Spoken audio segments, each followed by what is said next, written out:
ফ্রান্সের রাফাল বিমানে শক্তি বাড়াচ্ছে ভারত, আর অস্ত্রবাহী বিমানে পাকিস্তানের পাশে দাঁড়িয়েছে তুরস্ক।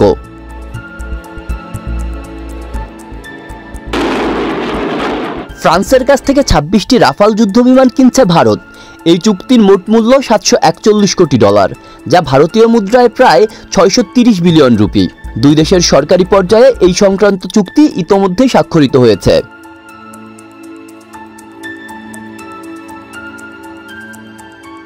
সংবাদ মাধ্যমের তথ্য অনুযায়ী ভারতের কেন্দ্রীয় মন্ত্রিসভার নিরাপত্তা সংক্রান্ত কমিটির অনুমোদনের পর প্রধানমন্ত্রী নরেন্দ্র মোদী চূড়ান্ত সিল মেরে দেন এই প্রস্তাবে।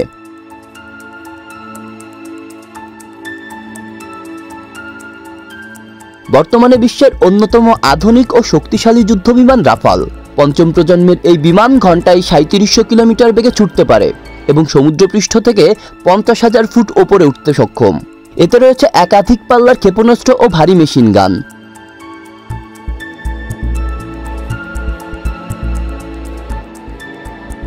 এর আগেও ভারত 36টি রাফাল কিনেছিল, তবে নতুন এই 26টি রাফাল এবার নৌবাহিনীর জন্য সংগ্রহ করা হচ্ছে। প্রসঙ্গত, স্বাধীনতার পর থেকে ভারত যুদ্ধাস্ত্রের জন্য রাশিয়ার উপর নির্ভর করত, তবে এখন সেই নির্ভরশীলতা কমিয়ে ফ্রান্সের মতো পশ্চিমা দেশের দিকে ঝুঁকছে।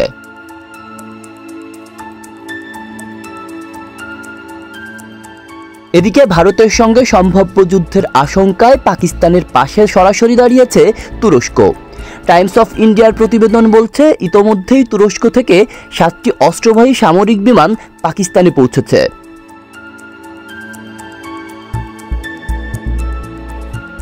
গত 27 এপ্রিল তুরস্কের হারকিউলিস C-130 কার্গো বিমান করাচিতে অবতরণ করে।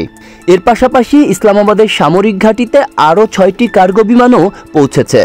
প্রতিটি বিমানে ছিল সামরিক সরঞ্জাম। তুরস্কের এই পদক্ষেপ ভারত পাকিস্তান উত্তেজনার মধ্যেই এসেছে, বিশেষ করে কাশ্মীরের পেহেলগামের সাম্প্রতিক হামলার প্রেক্ষাপটে।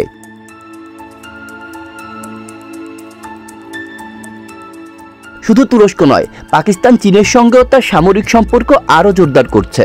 গত 5 বছরে পাকিস্তানে চীনা অস্ত্র রপ্তানির হার 82%-এরও বেশি। এদিকে যুদ্ধ শুরু হলে পাকিস্তানের পক্ষে লড়াইয়ের ঘোষণা দিয়েছে খালিস্তানপন্থী শিখ সংগঠন। খালিস্তানি নেতা গুরপাত ওয়ান সিং পান্নু হুঁশিয়ারি দিয়ে বলেছেন, 2 কোটি শিখ পাকিস্তানের পক্ষে ভারতীয় সেনাদের বিরুদ্ধে রুখে দাঁড়াবে।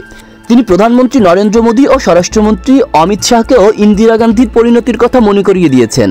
উত্তপ্ত পরিস্থিতিতে দক্ষিণ এশিয়ার আকাশে যেন যুদ্ধের গন্ধ স্পষ্ট হয়ে উঠেছে। আব্দুল্লাহ রফসান জনি, ঢাকা প্রকাশ।